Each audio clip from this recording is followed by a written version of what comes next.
만나면 좋은 친구 MBC. 시청자 여러분 안녕하십니까? 서울 서희초 교사가 스스로 목숨을 끊은 지 어느덧 1년이 훌쩍 지났습니다. 고인의 죽음을 계기로 학부모의 악성 민원과 문제 학생 지도로 고통받던 동료 교사들의 목소리도 터져나오기 시작했습니다. 분노한 교사들은 매주 거리로 나와 교권 보호 대책을 마련해달라고 목소리를 높였고 정부는 이른바 교권보호 5법을 마련했습니다. 1년이 지난 지금 교육 현장은 얼마나 달라졌을까요? 이번 주 토크원은 서희초 일주기 교육 현장의 변화에 대해 토론해 보겠습니다. 먼저 오늘 모신 두 분 소개하겠습니다. 김규태 계명대 교육학과 교수 모셨습니다. 어서 오십시오. 네, 안녕하십니까? 이보미 대구 교사노조 위원장 모셨습니다. 어서 오십시오. 네, 안녕하십니까? 서희초 교사가 세상을 떠나실 때만 해도 나라가 참 다 이 주제에 매달릴 만큼 굉장히 시끄러웠습니다. 1년 이후에 그 사건 이후에 많은 문제 제기, 그다음에 변화를 약속했던 많은 내용들 속에서 어떻게 느끼고 계신지 먼저 그 얘기를 듣고 시작해 보도록 하겠습니다. 교수님 먼저 말씀 주실까요?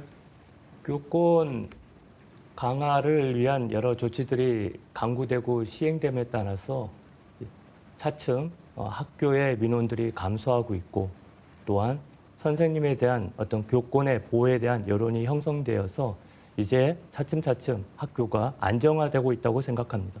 현장은 어떤지요? 이 선생님? 네, 서희초 교사의 안타까운 죽음 이후에 많은 선생님들이 이 선생님의 죽음이 곧 나의 죽음과도 같이 정말 심각한 교육 현장의 현실을 너도 나도 이야기하셨고 이러한 어떤 전 국민적 관심사 덕분에 교권 5법도 제정이 된 것으로 알고 있습니다.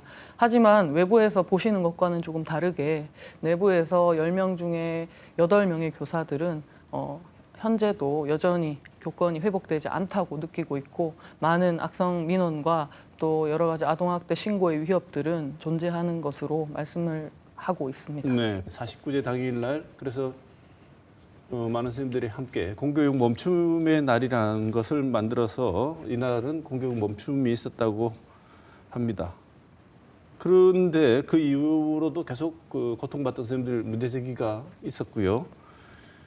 그래서 그 교육 현장 정상화를 시켜달라는 말씀이 있었던 것 같은데 선생님들께서 요구하신 공교육 정상화가 내용이 어떤 게 있습니까? 네, 구체적으로 이제 아까 말씀하신 그 학부모의 민원을 이제 보호해달라.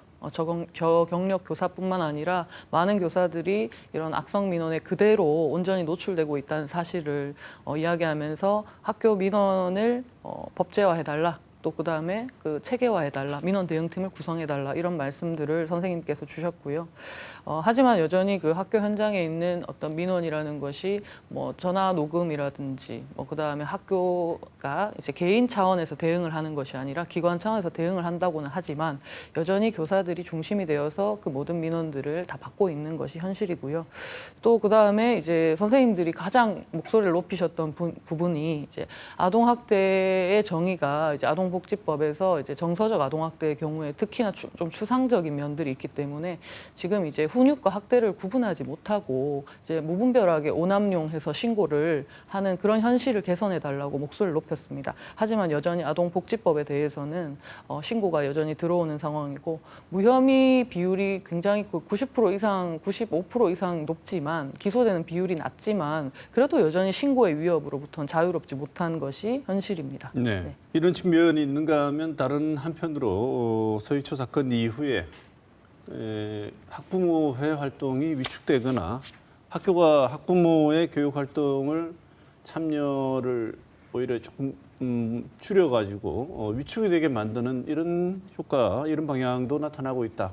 이런 지적도 나오는데 김 교수님 이런 현상은 어떻게 보십니까? 예, 몇 가지 좀 전제를 먼저 말씀을 드리고 의견을 좀 말씀드리도록 하겠습니다.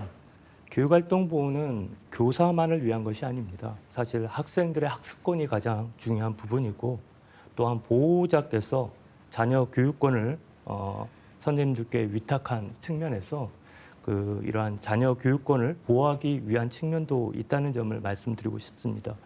학부모 교원이 함께 학생 개인의 성장과 성공을 위해 상호 협력하고 존중하고 효과적인 교육 활동을 제공하는 것이 바로 교육 활동일 텐데 이러한 과정에서 서희초 사건이 일어났고 또 학부모 악성 민원이나 갑질로 인해서 이렇게 교권의 침해를 받고 있는 이런 상황 속에 교육활동비호라는 명분으로 인해서 지금 학부모 교육활동 자체가 어떻게 보면 학교로부터 차단되고 있고 어떻게 보면 학교 울타리가 어떻게 보면 학교의 진짜 울타리가 아니라 학부모의 어떤 민원을 빙자해서 학부모를 교육에 차단하는 차단기처럼 역할을 하고 있다는 것들은 굉장히 안타까운 현실로 저는 생각하고 있습니다. 제가 여러 연구 과정에서 면담을 해볼 때 학부모들께서는 소위 그 미꾸라지 한 마리가 어떤 그 연못을 이렇게 흐리는 이런 측면들을 비유하면서 소수 악성 민원을 제기하는 학부모를 전체 다수의 선한 학부모를 이렇게 악마화시킨다거나 또 이렇게 학부모들의 어떠한 그러한 위상들을 민원 제기자로 전락한다는 그런 의견들이 굉장히 많았다는 점 말씀드리고 싶습니다. 악성 민원 제기 학부모들은 극히 일부인데 그 극히 일부의 학부모들이라는 교수님 지적에 대해서는 이 선생님 어떻게 생각하시나요? 김기태 교수님이 말씀하신 것처럼 그 교권이라는 것이 오로지 교사만을 위한 특권이 아니라는 말씀에는 극히 공감하고요. 우리 교사들도 마찬가지로 교권 회복을 학생의 학습권을 회복하기 위해서 주장하고 있다는 점 말씀드리고 싶습니다.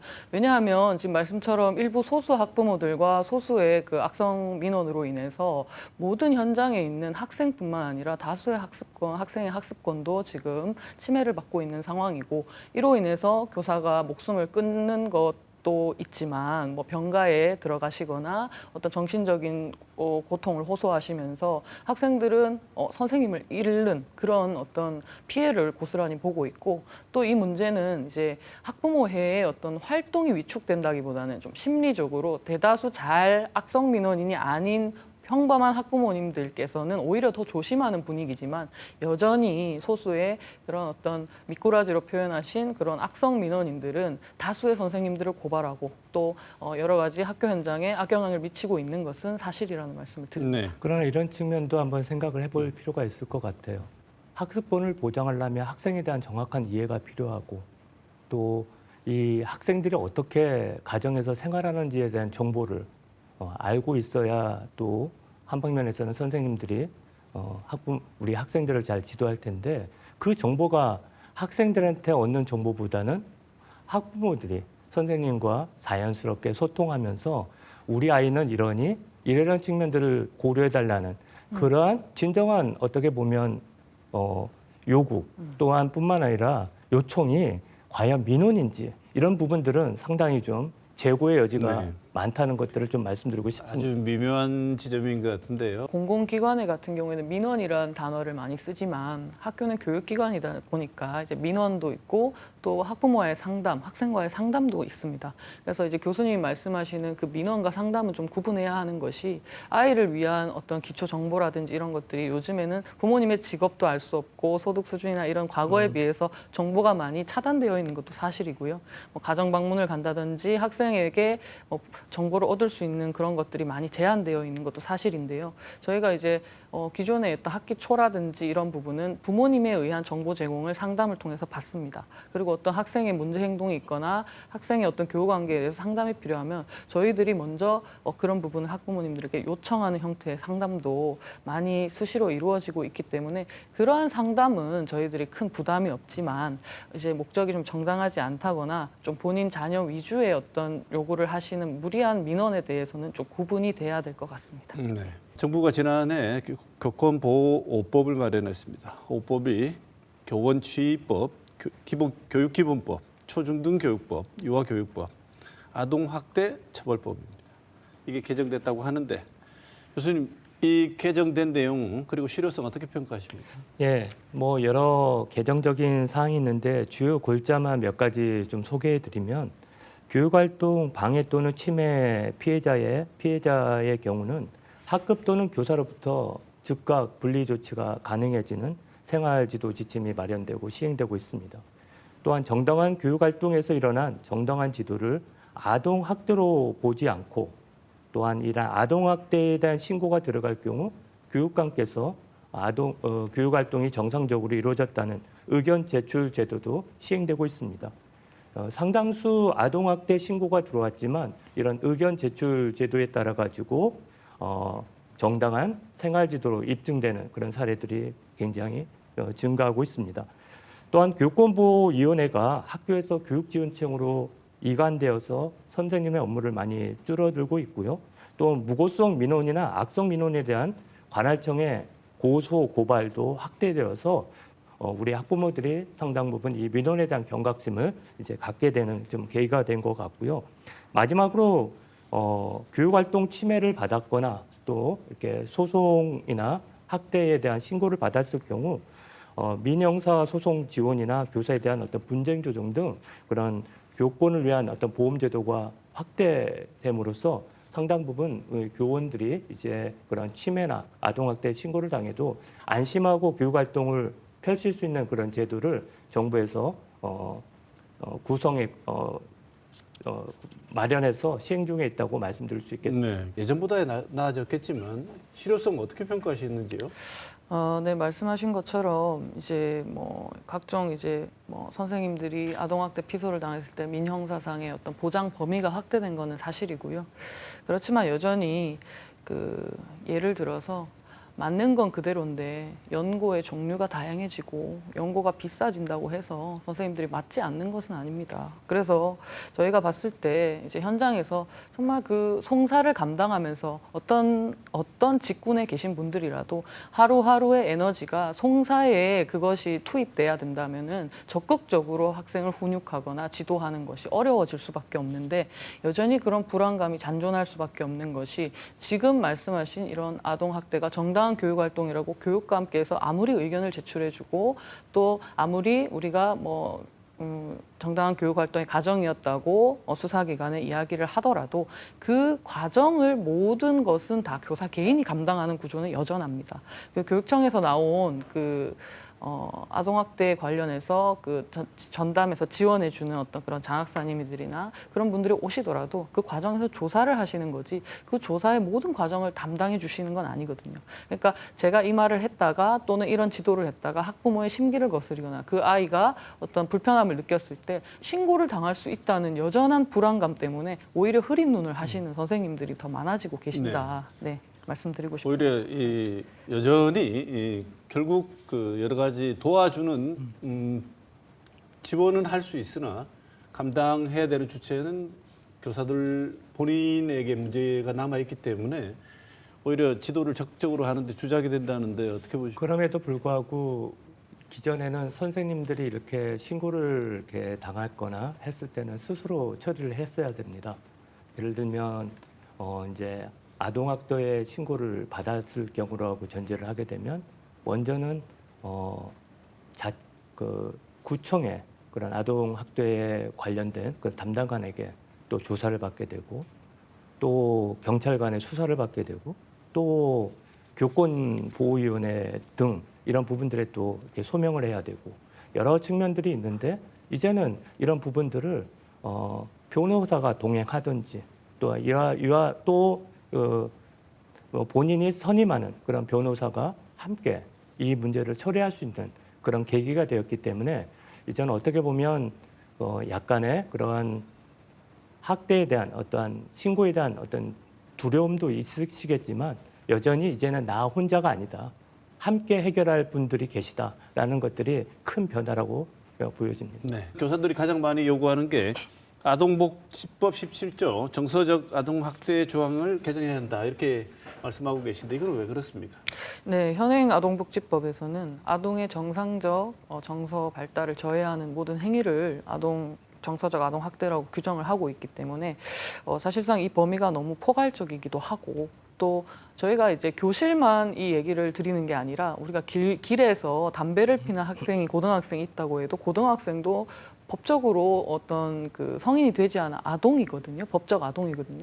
지금은 아무도 훈육하는 어른을 찾아볼 수가 없습니다. 왜냐하면은 그 아동에게 함부로 어떤 훈육을 하다가 여러 가지 불미스러운 일이 일어날 수 있기 때문인데요. 여전히 저희들도 이러한 부분에서 훈육과 학대를 구분해야 되는데 현재로서는 지속적이지도 않고 반복적이지도 않고 1회이지만 심각하지 않은 그런 훈육에 대해서도 학대라고 하고 신고를 하고 있기 때문에 무분별하게 이러한 부분을 지속적이지 않은 반복적이지 않은 1회이더라도 심각한 행위에 대해서만 어떤 복지법상의 정서학대 요건으로 구성을 하자라는 그런 논의들이 나오고 있습니다. 교수님, 아동복지법 17조 개정 요구에 대해서 어떻게 생각하십니까? 일단 교원들이 그 정서적 아동 학대라고 하는 이런 부분들이 이제 추상적이고 굉장히 어떤 포괄적인 개념이라고 말씀을 하는데 구체적이고 확정적이면 상당히 해석의 여지가 분명해지죠. 그런데 이제 너무 모호하기 때문에 이 법률적으로도 이 불확정 개념이라는 그런 개념 속에 불확실하고 추상적일수록 그러니까 해석의 여지가 굉장히 넓어진단 말이죠. 그러나 이제 이게 그 금방 말씀드렸듯이 그 선이 어디냐는 부분, 상황과 맥락에 따라서 이 부분은 분명히 훈육일 텐데 또 상황과 맥락에 따라서 해석하는 사람에 따라 가지고 이거는 또 학대이고 이런 부분들이 아주 모호하기 때문에 우리 선생님들께서는 분명한 그런 개념이 어떤 거고 기준이 어떤 거고 또 어떤 범위가 정서적 아동 학대를 면책할 수 있는 기준이 뭔지 이런 것들을 요구하고 있는 것 같습니다. 서희초 사건 이후에 교육부가 김 교수님 말씀 주셨습니다만 교사가 직접 민원받지 않도록 학교별로 민원 대응팀 추진해서 창구 일원화하겠다고 발표했는데 실제 학교에서 지금 민원 대응팀이라는 게 따로 있고 여기서 창구 일원화돼서 민원 받고 있습니까, 선생님? 이게 민원 대응팀이라는 말이 굉장히 애매한데요. 이게 실체가 있는 개념이 아니라요.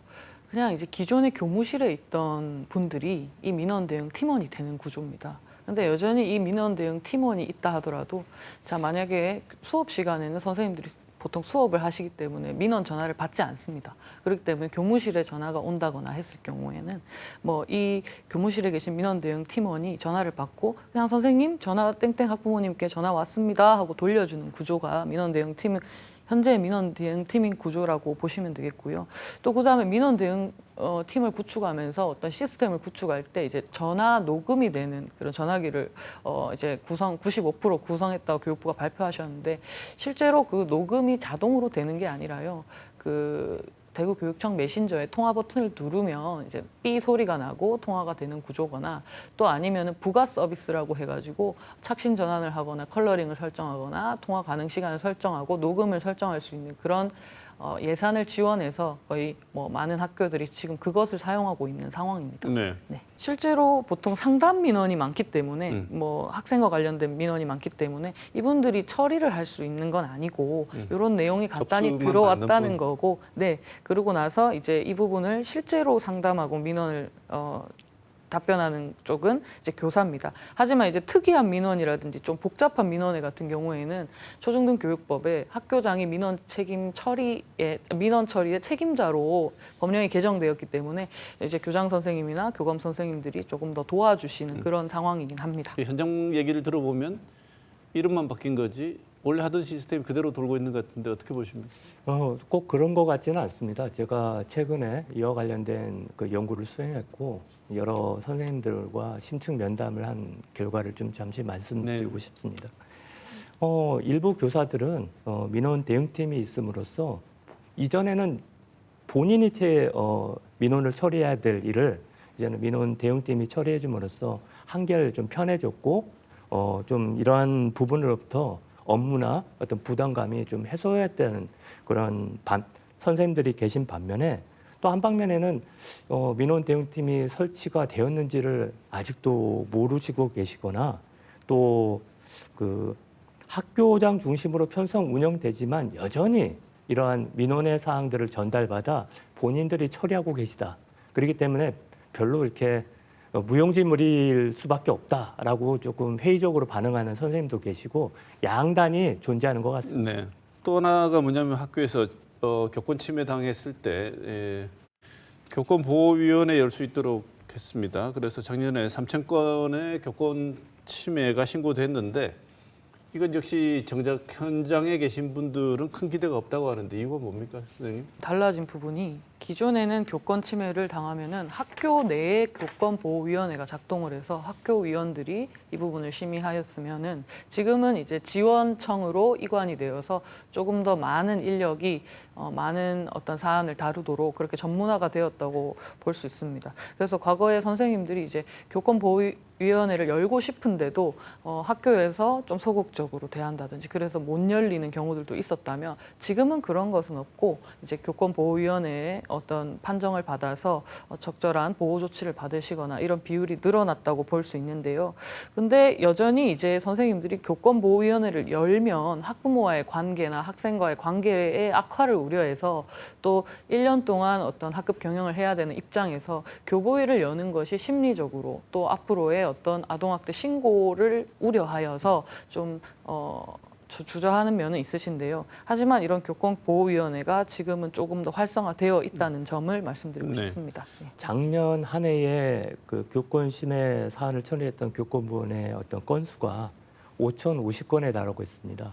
이 부분은 이제 전년 대비로 따지면 66.4%가 급증했다는 의미는 이제는 어떤 교권 침해를 이렇게 소괄해하거나 이제 이렇게 너무 참지는 않고 이제는 적극적인 그러한 측면에서 교권을 이제 보호하고 스스로 이제 변화하려고 하는 그런 선생님들의 변화의 움직임이 보였다는 측면이죠. 그걸 유도해내고 있다는 측면. 그걸 유도했다는 측면에서 교권 보호위원회는 상당히 긍정적인 효과를 갖고 있다. 네. 그렇게 볼 수도 있습니다. 그전에는 말씀도 제대로 못하고 끙끙 앓던 부분을 이제는 네. 이 정도 뭐 참아야지 하던 것들도 아니야. 이건 재개해 볼 수 있는 문제야로 바꾸는 계기가 됐다 이렇게 보시는군요. 예, 그런 계기가 있는 반면에 또 어떤 선생님들은 그 교권보호위원회에 동일하게 이렇게 그 어떤 사안을 제기하고 그 보호를 요청하지 못한 선생님도 계신데 그거는 뭐냐면 이제 그 교권보호위원회에 어떠한 그 신고가 들어가 그거를 인지하는 순간 뭐 막 고소 또는 대응하는 그 상응하는 어떤 신고를 또 이렇게 그 학부모들이 하는 경우가 있어서 또 그렇게 될 경우는 앞서서 우리가 말씀을 이렇게 나눴지만 한 6개월 내지 1년의 긴 과정 동안의 종결 시간이 필요하기 때문에 너무너무 고되고 심리적인 스트레스가 더 심해지기 때문에 그냥 내가 소갈이 앓고 말지 하는 그런 경우도 있는 선생님도 네. 있다는 거 말씀드리고 싶습니다. 네. 이 선생님 보시기에는 이게 실제로 좀 더 교권을 보호하는 장치로 작동하기 위해서는 개선이 이런 점은 좀 개선됐으면 좋겠다 생각하시는 부분이 어떤 게 있나요? 네, 아무래도 그 교육활동 보호라는 것이 단순히 이제 교사만을 보호하는 것이 아니라 다른 선량한 학생들의 학습권과 우리 아이들의 정말 교육 현장을 보호한다라는 개념을 가져주시면 평소에 조금 무리하게 어떤 강하게 법적으로 대응을 하고 싶다가도 좀 이런 부분들이 조금 완화가 되고 교육 현장의 소통이 이루어질 수 있다고 생각을 합니다. 그런데 여전히 이제 학교의 어떤 소통 구조는 학생과 학부모와 교사가 이렇게 직접 만날 수 있는 구조인 경우가 학부모와 교사는 직접 만날 수 있는 구조가 아니기 때문에 아이가 하는 말을 듣고 학부모님들이 대부분 판단을 하시는 부분이 제일 어려움으로 저희 선생님들이 느끼는 부분이기 때문에 좀 선생님들과도 한 번 더 확인을 해주시고 상담을 해주신다면 그런 부분에 있어서 조금 더 협조자의 개념으로 서로가 아이 교육을 위해서 더 협력하고 더 좋은 관계로 나아갈 수 있지 않을까 생각을 합니다. 네, 선생님들께만 문제를 해결할 수 있는 해결하라고 요청하는 게 아니라 다른 전담하시는 분들을 제도를 만든 것 같습니다. 이번에 학폭 전담 조사관 제도가 도입이 되었다고 하는데요. 전국적으로는 시도교육청에 학교폭력 전담 조사관 2천여 명이 활동 중이고 대구는 올해 3월부터 조사관들이 활동을 하게 되었다는데 일단 현장에서 제도 도입 효과 어떻게 평가하십니까? 네, 학교 폭력 예방법이라고 불리우는 이 학폭이 발생했을 때 저희가 처리해야 하고 학폭의 정의를 규정하는 이 법이 사실 교육 현장을 많이 사법화시킨 건 사실이라고 생각을 합니다. 왜냐하면은 과거에는 학생들 간에 그냥 성장 과정에서 일어날 수 있는 단순한 경미한 그런 어떤 갈등도 지금은 학교 폭력의 정의의 유형에 들어가거든요. 그렇기 때문에 매뉴얼대로 저희가 하지 않으면 축소 은폐에 대한 어떤 처벌을 받게 되어 있고 신고 의무자이기 때문에 이 부분을 공정하게 중립을 지키고 선생님들이 대해야 되는 부분이 많이 어려웠습니다. 거기에 더해서 학급 내에 또는 다른 학급의 학생과 일어나는 일을 조사까지 해야 되는 업무를 담임교사 또는 생활지도 교사들이 이렇게 전담하다 보니까 이 과정에서 교육적이지 않다. 어떻게 우리 아이를 가해자 취급할 수 있냐. 이런 어떤 민원도 상당했던 것이 사실인데요. 이런 것들에 대한 전문적인 조사를 원하는 분위기, 사회적 분위기가 높아지면서 지금은 이 전담 조사관들을 별도로 채용해서 지금은 이렇게 지금 배치를 하고 있습니다. 그리고 이 과정에서 교사들이 이제 생활 지도 교사들이 동석을 하고 이 과정을 매끄럽게 이렇게 진행하는 역할을 하는데요. 어떤 업무적인 부분은 어쨌든 생활 지도 교사들이 하고는 있지만 이런 조사 과정에서의 어떤 민원이라든지 학부모의 불신을 조금 더 객관적인 어떤 조사관들이 담당해주고 있다는 점에서 조금 긍정적으로 볼 수 있는 여지가 있고요. 여전히 경미한 학폭이라 하더라도 이 학폭으로 열리고 있는 이 문제는 사실상 학교폭력 예방법 자체에 저는 문제가 있다고 생각을 하는 편입니다. 현장에서는 오히려 훈육적인 교육적인 차원에서 봤을 때 교육의 범주에서 해결 혹은 개입을 해야 하는 부분이 축소되고 학교의 모든 교사와 학생 간의 또는 학생과 학생 간의 일들이 성장하는 과정에서 벌어질 수 있는 어떻게 보면 치기 어린 우발적인 행동마저도 법적인 테두리에서 처벌과 바로 이어지게 되는 부정적인 효과를 이 제도가 어떻게 보면 가져올 수 있다 이런 지적도 하시는 것 같은데 어떻게 보십니까? 예, 맞습니다. 자라면서는 싸우기도 하고 싸우면서 크는 거야. 그런 게 우리의 어떤 사회적인 통념이었는데 이제는 작은 그 싸움까지도 이제는 이게 학교 폭력이라는 그런 부분들로 조사를 받아야 되고 또 아이들의 그런 그런 여러 측면들을 그냥 폭력이라는 이름으로 이렇게 뒤집어 씌우는 하나의 그런 제도적인 측면들은 제고의 여지가 있다고 생각합니다. 제일 문제는 어떻게 보면 일부라고 얘기하지만 우리 경험상 교실에 한 명의 정서 행동 위기 학생이 있으면 교실 전체가 제대로 진행되기가 힘들지 않겠습니까? 이 학생이 어떻게 보면 문제의 시발점이 될 수 있고 그로부터 다른 민원, 다른 학부모의 문제제기가 촉발될 수도 있을 것 같은데 네. 어떻습니까? 네, 말씀하신 이런 정서 위기 학생들도 저희가 가르쳐야 할 학생입니다. 그래서 어떠한 교사든지 내 학급의 학생을 방치하거나 포기하고 싶은 교사는 단 한 명도 없으리라고 생각합니다. 하지만 너무 이 학생에 대한 도움을 주는 것이 현재의 법 체계나 어떤 제도 자체에서는 어려운 게 사실인데요. 왜냐하면 학부모에게 치료나 상담을 권고하더라도 어떤 학급에 여러 문제가 있어서 이런 상담을 하더라도 내 아이를 이상한 아이 취급한다. 또는 내 아이는 내가 알아서 할 테니 학교는 간섭하지 말아달라고 선을 긋는 부모님들이 계십니다. 그렇게 된다면은 이 아이는 정말 적절한 교육과 치료로 인해서 좋아질 수 있는 기회마저 상실되게 됩니다. 그래서 전북의 교감 선생님의 뺨을 때린 그 위기 학생 같은 경우에도 학교에서 수차례 치료를 권고했지만 부모님의 거부와 어떠한 그런 부정적인 어떤 반응으로 인해서 많은 수많은 학생들이 지금 피해를 보고 또 그 학생은 치료의 기회까지 놓치고 있는 안타까운 상황입니다. 이러한 정서 위기 행동 학생들을 지원할 수 있는 그런 법안을 마련해 주시고 학교에서도 이러한 치료 권고를 했을 때 보호자의 협조를 의무화할 수 있도록 해주지 않는다면 보호자가 거부하면 이 학생들을 도와줄 방법이 현재로서는 없습니다. 네, 비슷한 맥락에서 지금 국회 교육위 소속 민주당 의원들이 이른바 서희초 특별법을 발의했습니다.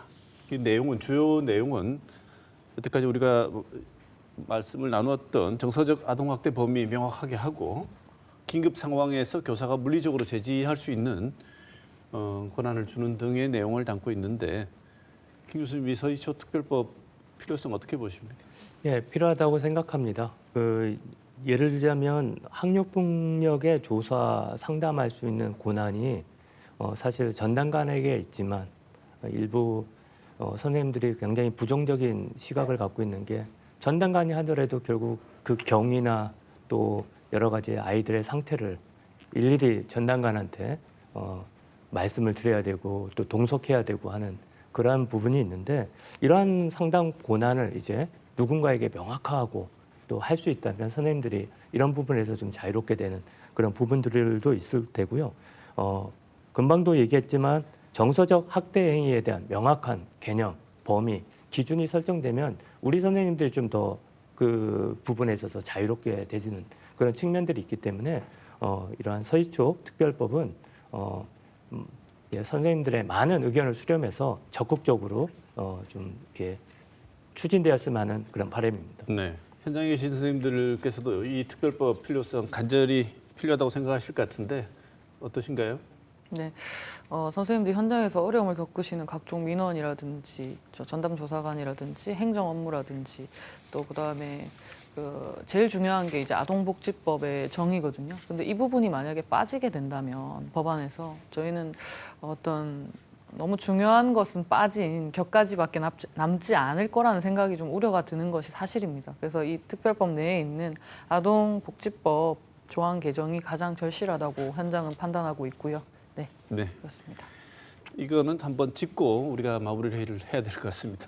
교권 보호가 너무 강조되다 보면 학생 인권이 위축될 수 있다 이런 지적을 감안하셔서 이 건강한 공동체 회복을 위해서 우리가 어떻게 해야 될지 두 분 말씀 듣고 오늘 시간 마치겠습니다. 학생 인권과 교사의 교권이 반대되는 개념이 아니라는 것에는 공감합니다. 하지만 그것이 학생 인권을 더욱더 보장하기 위한 어떤 법안의 형태로 지금 현장에 들어오는 것은 조금 심각한 우려를 표합니다.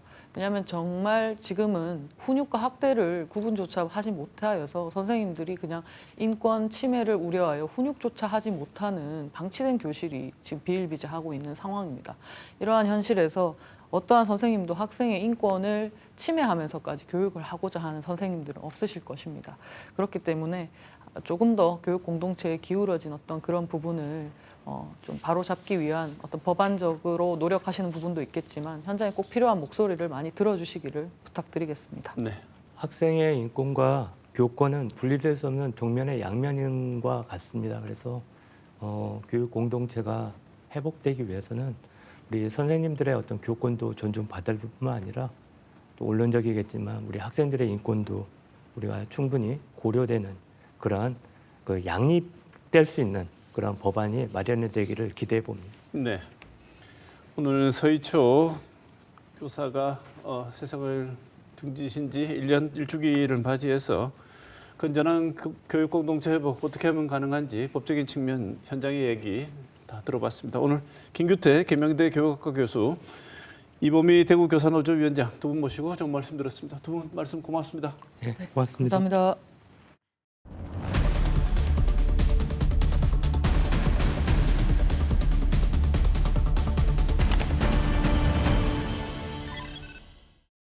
뉴스온 오늘도 김은혜 기자 함께합니다. 어서 오십시오. 안녕하십니까. 8월이면 광복절 있는 달 아니겠습니까? 네. 광복절 있는 달인데 썩 유쾌하지 않은 소식이 들립니다. 일제강점기 강제징용 벌어졌던 일본 사도광산 유네스코 세계문화유산에 등재됐다고요? 네, 이 사도광산은 에도 시대부터 이 태평양 전쟁 2차 세계대전까지요. 이 전통적인 수공업 방식으로 이 금을 채취한 이 세계 최대 금 생산지로요. 이 태평양 전쟁 이후에는 이 군수품을 확보하기 위한 광산으로 활용이 됐습니다.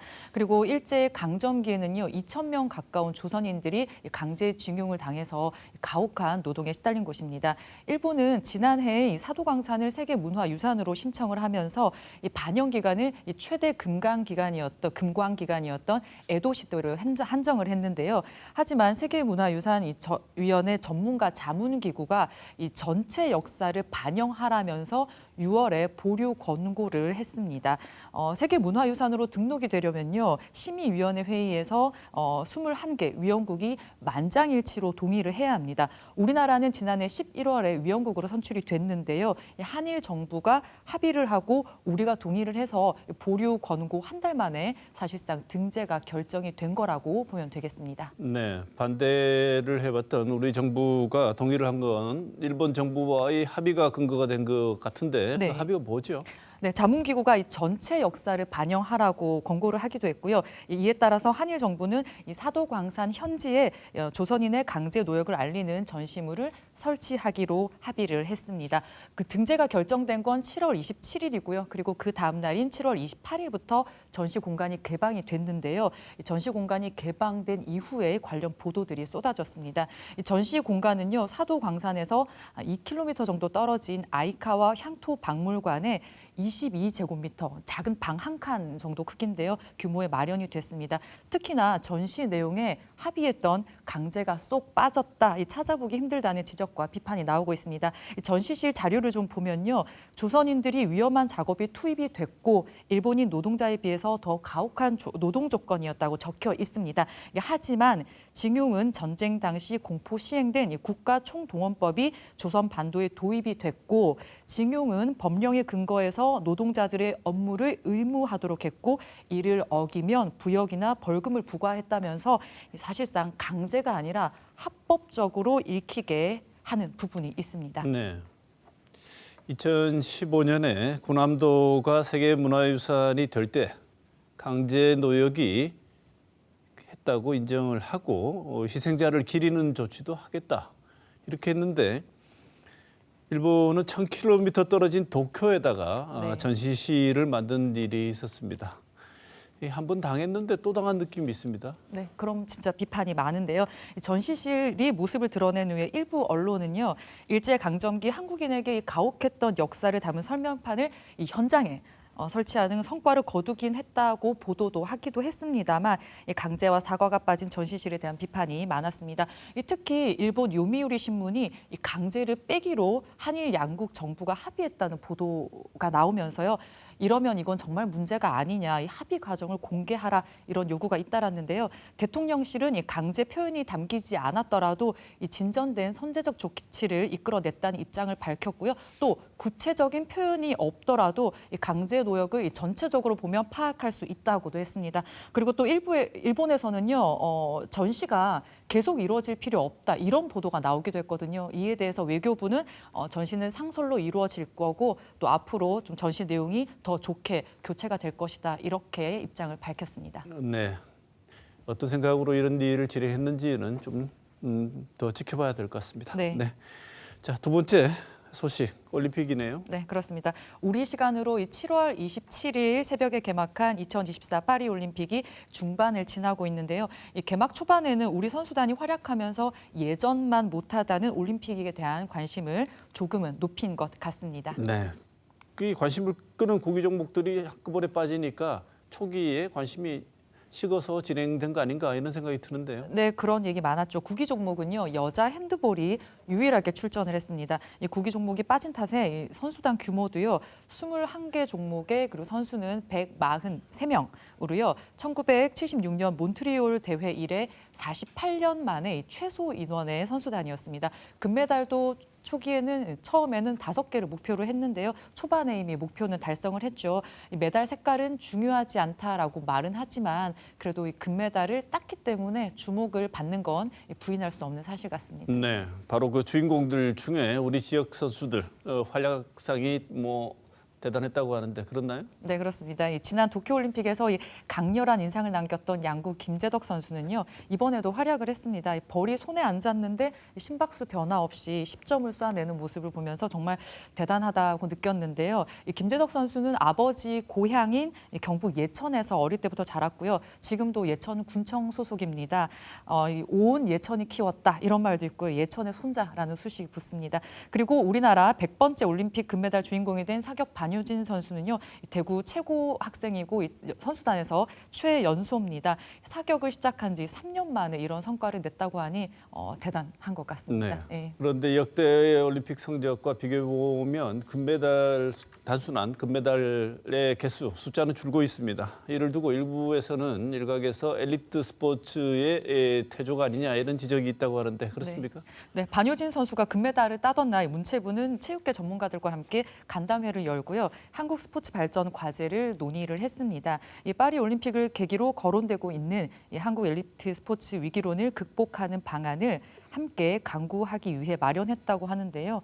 공정하고 투명한 평가 시스템을 정착시켜서 이 체육단체의 자생력을 강화해야 한다는 의견 등이 나왔다고 합니다. 이 공정하고 투명한 평가 시스템을 갖춘 이런 표현에 대해서요.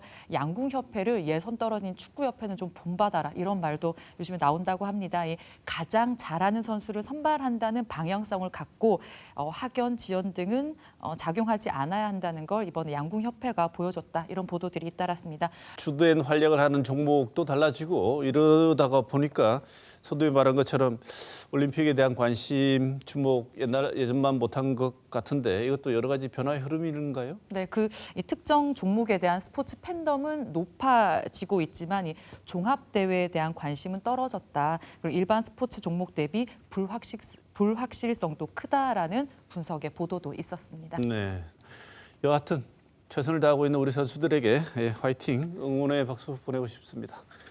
자, 마지막 소식 넘어가 보죠. 네, 이번 주 다들 가장 많이 한 말이 무엇이었을까요? 저는 개인적으로 덥다였습니다. 진짜 너무 더웠거든요. 이번 주에 기상청이요. 7월 27일에 이제 장마가 공식적으로 종료가 되고 폭염과 열대야가 이어질 것이라고 얘기를 했습니다. 대구와 경북 지역도요. 한낮에는 기온이 체온만큼 아니면 체온을 더 웃도는 더위가 이어지고 있고요. 해가 져도 열기가 식지를 못해서 아침 최저 기온이 25도 아래로 떨어지지 않는 열대야가 지금 나타나고 있습니다. 전국도 마찬가지고요. 동해안에서는 아침 기온이 30도가 넘는 이 초열대야 현상도 나타나고 있습니다. 올해 장마도 길었고요. 또 습도가 높아서 더 덥게 느껴지실 텐데요. 우리나라 대기 이 중하층에는 이 뜨겁고 습한 북태평양 고기압이 있고요. 대기 상층에는 이 티베트 공원에서 온 이 건조하고 뜨거운 고기압 2개 고기압이 확장해 있는 것도 이 폭염의 직접적인 원인인 만큼요. 당분간 더위 대비를 잘 하셔야 되겠습니다. 네. 네.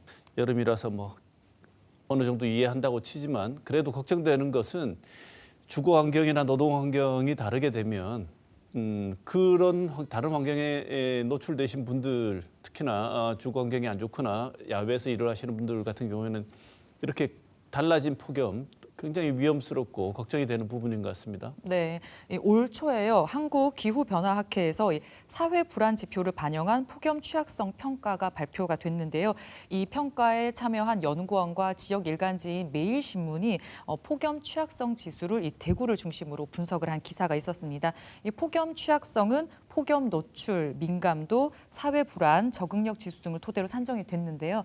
특히 민감도 지수는 도로 면적 비율과 그리고 노후 주택 비율, 그리고 아동과 노인 등 취약자 비율 등이 토대로 됐습니다.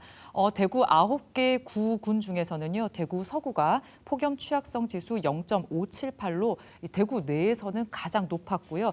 전국 229개 시군구 가운데서도 47위를 보였습니다. 상위권이죠. 대구 내에서는 이 서구 다음으로 군위, 중구, 남구 순으로 높았고요. 이 수성구와 달성구는 낮았습니다. 이 상위권인 대구 서구나 또 군위군을 보면요. 농촌이거나 또는 노후 주택이 많고 고령층이 많은 곳입니다. 네.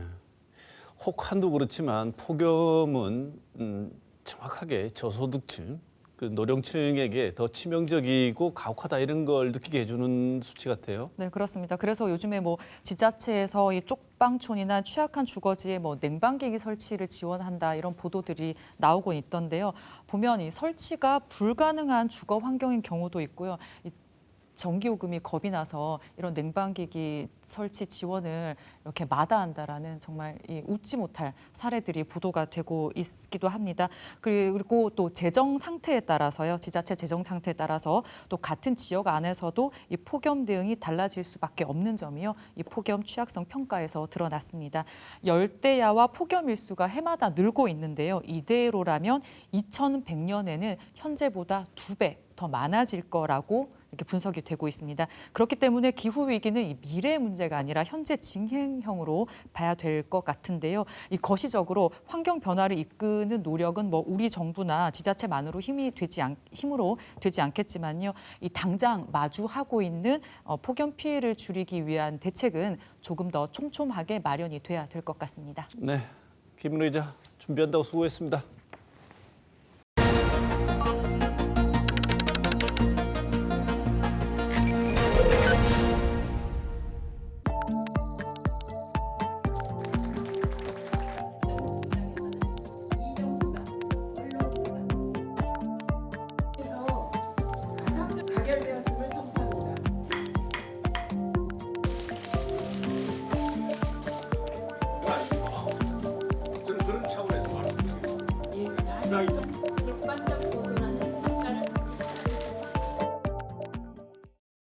대통령의 반복된 거부권 행사, 반복되는 특검법 발의, 그리고 방송통신위원장에 대한 탄핵 발의 예고와 뒤이은 사표 행진이 이어졌습니다.